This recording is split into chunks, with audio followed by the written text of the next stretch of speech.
First in high definition from the station on your side, this is WAVY News 10. A busy street is closed and several buildings evacuated. Norfolk Fire and Rescue and the bomb squad spent several hours today on Granby Street after someone reported a suspicious package outside Old Point National Bank. 10 on your side's Ava Hurdle joins us now live from the scene to tell us what was inside. Ava? Well, Nicole, crews cleared this area early this afternoon and they found clothing inside that suspicious package.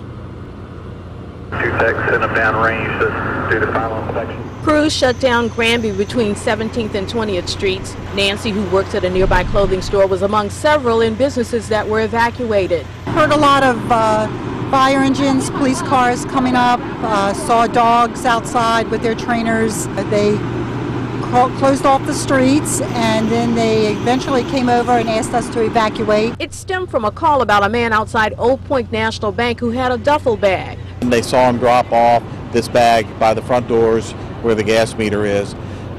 Because he was suspicious and all, they immediately made notification. Crews deployed a robot, got the bag, and went through its contents. They initially determined there was nothing dangerous inside. Over at Dumars, the evacuation order came right at the lunch rush, and workers were sent home. It's definitely hurt business today. There's no question about that. A nice, beautiful day today. We'd been selling a lot of ice cream and a lot of limeades. It's unfortunate. It's just one of those things. Dumars and the bank both reopened after they were given the all clear. Now, Worley emphasized that it's important to take precautions in situations like this to make sure no one's life is in jeopardy. The investigation into this continues. We're live in Norfolk. Ava Hurdle, 10 on your side. And Old Point National Bank issued a statement thanking first responders and said the safety of our employees and customers comes first. When a Norfolk man didn't show up for work this morning, his co-workers went to check on him and they spotted a body through the window and called police. When officers went inside the home on Gregory Drive, they found a man dead. Police are not saying who he is or how he died, but they are investigating this as a homicide. Also, police have no information about a suspect or a motive yet.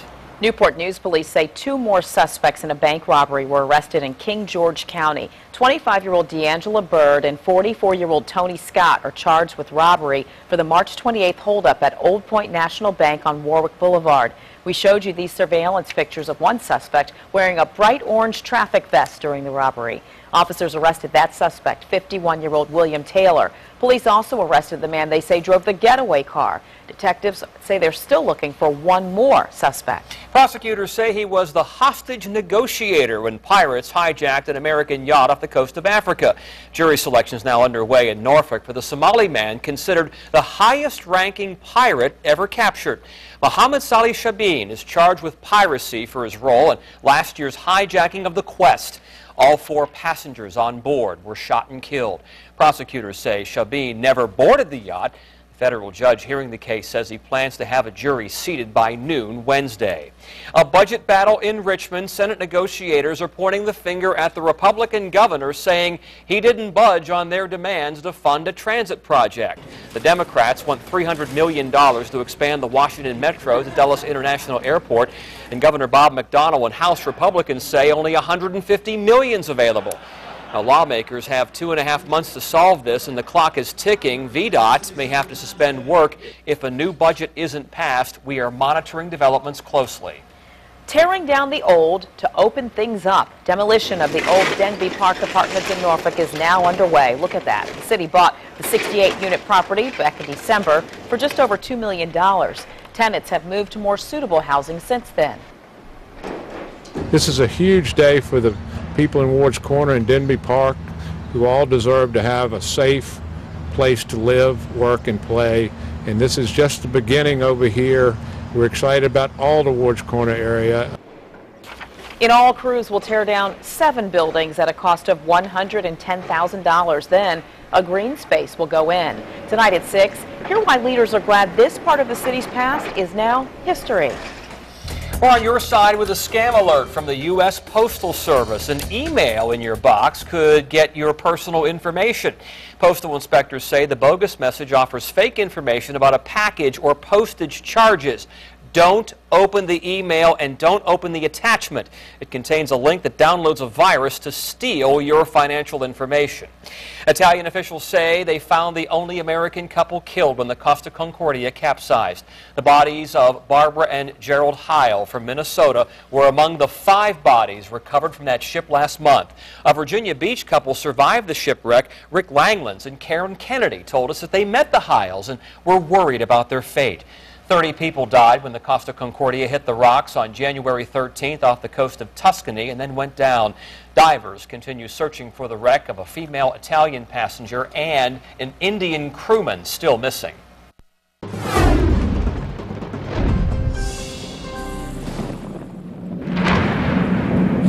Just a quick look at the forecast here, because we're going to end up seeing a big change come on in. It didn't really arrive as much in terms of cloud cover throughout the day today, but we're going to start to see that cloud cover begin to move on in. And showing you what's going on in terms of temperatures on the eastern half of the United States. 74 in Norfolk. Now that's somewhat misleading because we've got temperatures well into the 80s farther inland today. Look at Franklin, 86, 81 even into Williamsburg. Now by midnight tonight, we'll likely see temperatures 62, 65, 66, and that's likely to be about as warm as it gets all day tomorrow. So it'll be warmer tonight at midnight than it will likely be during the middle of the afternoon for tomorrow. Tomorrow morning at 7, 63, 64. You see it bounce around through the low to mid 60s and into the noon hour. And then toward about 3 o'clock in the afternoon, see some cooler air invade, and that'll move in off the shoreline with a northeasterly wind. So again, yesterday 90 degrees. Today mid 70s to around the 80-degree mark for most of us. A little bit warmer in a few spots. And then tomorrow, definitely cooler. We'll tell you more about what we can expect all the way into a very active weekend in just a few minutes. There's an awareness event being held here at Lafayette Park in Norfolk next week. Some people have some questions about the name of the event. I'll let you know the name and why it's been moved from its original location. It's tax day, and Ted on your side spent the day digging into Mo Money taxes. Hear what we learned when we called the company headquarters. And an unusual drowning involving an apparently angry bird. Hear how police say a swan played a role in a man's death. You're watching WAVY News 10 at 5 with Tom Shad, Nicole Ribas, and Super Doppler 10 Chief Meteorologist Don Slater.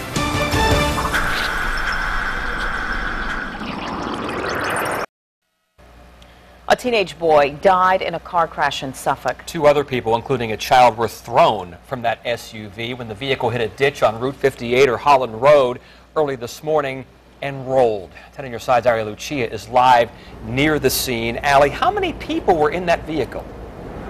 Tom, 6 people were in that vehicle, and the vehicle was actually carrying a family. We just learned that that 16-year-old who died, his name, James Patrick Vermeil, a 16-year-old from Virginia Beach. Now, his parents were in the front seat, the 4 children in the back, and the only person who was able to walk away, the father. After seeing this SUV laying on its side in the middle of Route 58 this morning, you can understand why only the driver was able to walk away. An adult woman and a 4-year-old were ejected from the vehicle, while 3 children remain trapped inside, including a 16-year-old who didn't survive. We see accident after accident after accident. You could see this SUV this afternoon from Tim Johnson's Nursery, which sits right alongside the highway. He heard the crash this morning and says this isn't the first crash he's woken up to. Right here, right where this swamp is, there's been accident after accident, and nobody seems to really want to address it. We'd like to see the speed reduced. The speed limit decreases from 55 to 45 right where the SUV flipped. The neighbors we talked to who live along 58 don't think 45 is low enough. Well, you can reduce the speed, but who's going to say they're going to obey it? Police say they don't believe speed was a factor in this crash, but are still trying to find out why a single turn took a life. We have a lot of older customers, and it's hard to get them off 58 and then back on to 58. So something's going to have to be addressed. Now that vehicle crashed just about 100 yards away from where I'm standing. I did ask police if they were wearing seatbelts. They don't know at this time, and a lot of the residents I spoke with say they believe this highway is very dangerous. Coming up at 6, I talked to people about what they're doing with the city to make improvements to this highway. Live in Suffolk, Allie Lucia, 10 on your side. Again, 6 people in that vehicle. Rescue crews took the 5 victims who survived to the hospital by ambulance, and we will update you on their conditions as they become available. Breaking news in Virginia Beach now. Crews are on the scene of 2 separate fires. Firefighters are battling flames inside a condominium on Marsh Duck Way. They got the call to that home just before 4 o'clock this afternoon. There's no word on what sparked the fire. That's off of Norfolk Avenue there, close to the ocean front. And just minutes before getting that call, Nicole, crews rushed to fight the flames here on Back Bay Landing Road, a single-family home. Fire officials have not reported any injuries in either fire. We're going to stay on top of both of these stories. Police handcuffed a kindergartner and put the 6-year-old in the back of a police car. And you're going to hear why the police chief is not apologizing for his actions. And new information about Mo Money taxes. What 10 on your side learned today when we called the company's headquarters, and what's next in the investigation into how the businesses dealt with local customers. On this tax day, we wanted to know what's next for the investigation into one of the biggest alleged tax scandals to hit Hampton roads. We're talking about Mo Money. It was February when we first broke this story. Customers accused Mo Money of tax refund checks bouncing or not receiving their checks at all. 10 on your side's Katie Collett learned today there are several investigations into the company brewing right now. Katie? Nicole and Tom, I just got off the phone with Congressman Bobby Scott, who tells me he expects a congressional hearing on Mo Money taxes in June. I also learned a possible civil suit filed on behalf of Mo Money customers could be filed soon. As for Mo Money itself, well, it is still operating, just not in Hampton roads. Thank you for calling MoneyCo USA, formerly Mo Money Taxes. Our offices are open Monday through Friday from 9 a.m. to 12 p.m. and 1 p.m. to 5 p.m. That was the message I received when I called Mo Money headquarters in Tennessee. Eventually, I got through to an associate. Mo Money Taxes, how can I help you? Proof the tax filing business is still taking on customers, and that's not something Congressman Bobby Scott wants to hear. We've asked for a congressional hearing, and the schedule is tight. We're hoping to have one in or around June. Scott says there are many benefits to a congressional hearing about Mo Money's alleged bad business. If it is determined that there is a legislative gap, it may be revealed that legislation has to be introduced to close some loopholes. While local investigations closed with no charges filed, Scott says that may not be the case on the federal level. I'm satisfied, having talked to the Department of Justice, that there is, in fact, a federal investigation going on. There's also a potential civil case brewing thanks to the Washington Lawyers Committee for Civil Rights and Urban Affairs in D.C. We saw the number of people who were being impacted, and it looked like there may be some targeting of a particular population. Rhonda Cunningham Holmes says her organization already spoke with roughly 50 Mo Money customers, the majority from Virginia. We are working with one of the major law firms in the D.C. area, and we are conducting an investigation, and we hope to make a determination if there is something to file within the next 2 to 3 weeks. Holmes and Congressman Scott share a common goal. In addition to justice, we have to make sure this doesn't happen again. Now, I left a message for Mo Money CEO Marquis Granberry today, but he didn't return my call. Of course, today is the last day to file your taxes on time. If you're a Mo Money customer who's not sure if your taxes were filed properly, there is still hope, and we'll discuss your options tonight at 6. Katie Collett, 10 on your side. Uncle Sam's deadline is about 6 hours away. So what if you need more time? File an extension of time to file your tax return. They have to file that Form 4868 today, get it into the IRS by midnight tonight, and it gives them till October 15th. So it gives them 6 months to get things together to come in and get it taken care of. You'll find that form on the IRS website. Filing for an extension doesn't spare you from paying your tax bill by tonight's deadline without a penalty. And of course, we have everything you need on WAVY.com. Go to the On Your Side tab and click on the Tax Time tab. Again, that's on Your Side. You're going to find free tax help, helpful links, and of course, our Tuesday tax reports. Now, in high definition, your Super Dapper 10 forecast with Chief Meteorologist Don Slater. cloudiness was slow to move in, but it's starting to move in now. And we are going to see temperatures cool off a little more for tomorrow. Here's a look at what's going on right now at Super Doppler 10 Live. There's some rain way on off to the west, way on off of the mountains of Virginia and North Carolina, and again, not affecting us whatsoever. The cloud cover that we've got started to move in, we'll see a lot more of that start to move in during the overnight hours. Now, the clouds are moving in, and the cooler air is going to be following it on in, especially for the day tomorrow, and especially right along the coastline, as we'll see more of an easterly breeze hold the temperature down there. Now, here's what's going on in terms of cloud cover by midnight. How about rain with that? We're going to see some rain. Well, not much tomorrow. I think Thursday morning is going to be our best shot at seeing some rain, and then Thursday afternoon, just an outside chance of rain. So again, it'll look a lot like rain, but for most of the time over the next couple of days, we're not likely to see much in terms of rainfall throughout the region. Now, here's the cloud cover moving in. Lots of sunshine today. Near the coastline, it cooled off in the afternoon, but farther inland, it maintained well into the 80s. The high temperature for Norfolk today, for example, was 79 degrees. It was around 10, 11 o'clock this morning, and then temperatures dropped on down just a little during the afternoon. They're likely to drop on down a lot more during tomorrow during the day. Now, as far as rainfall, it'll kind of flirt with us. And we showed you this last night. We could see a stray shower or two into the area tomorrow, but nothing real widespread. Most of us will not likely see a thing in terms of rainfall. It'll look a lot like rain, but again, not much rainfall. 10 to 20 mile-an-hour winds to start the day, 10 to 15 mile-an-hour winds in the middle of the day, and at the end of the day, 10 to 15 mile-an-hour winds basically out of the east-northeast. Now, with that breeze coming in off of the water, it'll hold the temperature down near the water's edge, being a little warmer farther inland, but for most of us, it's likely to be into the mid-60s during the day for tomorrow. So that's definitely cooler.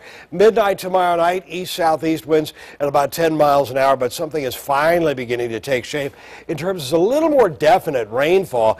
It looks like by Thursday morning, there it is. We've got one little pocket of rain moving on in. East-southeast winds at about 10 miles an hour. There's where we are by the noon hour on Thursday. Still an outside chance of rain, and there's where we are by the end of the day on Thursday into Thursday evening, a southeast wind at 10. It's everything to the south of us basically moves on up. But we could see a spot or two of rainfall anywhere from nothing all the way on up to about a quarter, a third of an inch. But again, nothing real big for most of us. Partly cloudy skies during the late afternoon hours. We saw lots of sunshine earlier, and still really sunshine. Just some thin clouds so far. And right now, we've got temperatures which are basically into the 70s, 75 to 78, and then 81 degrees in a couple of areas. After highs today, as I mentioned, 79 degrees, but that was at around 10, 11 o'clock this morning for Norfolk. Now, tomorrow during the day, we're likely to see highs around 65 to 68 degrees. Slight chance of rain, better chance of rain, as I showed you for Thursday morning, 65, and then a little warmer for Friday and Saturday. A man picked an interesting weapon to try to rob a convenience store. My workers found the crime funny instead of threatening. And 1 million riders. It is a major milestone for the Tide, but will its success be enough to keep it rolling into Virginia Beach? That story is next at 5:30.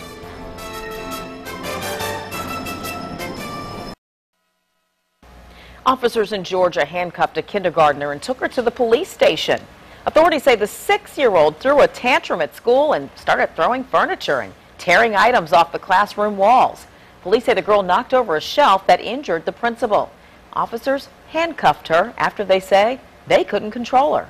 But I don't think she actually misbehaved to the point that she should have been handcuffed and taken downtown to the police department. Our policy states that any detainee transported to our station in a patrol vehicle is to be handcuffed in the back. There's no age discrimination on that rule. That's right, 6 years old or not. Officers say they took the kindergartner to the police station because they couldn't get in touch with her mother. Police charged the 6-year-old with simple assault and damage to property. The school suspended her until next year. Well, a guy in Arkansas wanted to hit a convenience store, and he had to think fast. Witnesses say he grabbed hot dog tongs from the food counter, then threatened the clerk and customers and demanded money. Detectives say no one took him seriously because of his weapon and because he was drunk. Officers arrested the man outside the store, and he apparently told police this, that he wanted to go to jail to see how his family did without him because they didn't appreciate him. Oh, my. An angry and aggressive swan may have contributed to the death of an Illinois man. 37-year-old Anthony Hensley worked for a company that uses swans and dogs to chase geese away. Witnesses say he was on a pond in a kayak when a swan flipped the boat. They say as the victim tried to swim to shore, the swan shoved him under. That man drowned. It's a massive tragedy for his family, his loved ones, and everybody that knows him in the community. I mean, he's every day, going to work. I mean, 8 days a week. The guy just never stopped working, and so for something like this to happen is horrible. Investigators say the victim may have paddled too closely to a nesty swan, and the male bird was protecting the female bird. Well, look at this incredible new video from NASA. This is activity of the sun. You're going to find out what's happening there. Space Shuttle Discovery takes off for one more mission. Here where you can see NASA's most traveled spacecraft next.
Well, this, you see it right there, a rare look at a solar flare. The image comes from NASA.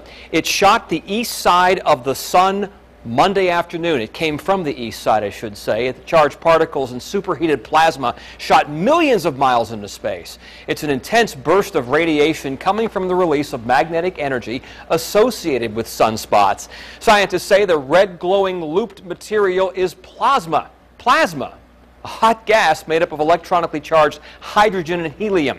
NASA says yesterday's solar flare posed no danger to Earth. From solar flares to fossils from millions of years ago, scientists in Chechnya say they discovered dozens of fossilized dinosaur eggs. They made the discovery during a mountain expedition to study waterfalls. These eggs range in size from 2 to 3 feet. The 40 or so eggs are believed to date back roughly 60 million years, toward the end of the dinosaurs' reign. Next on WAVY News 10 at 5:30, a controversial campaign. It's coming to Hampton Roads.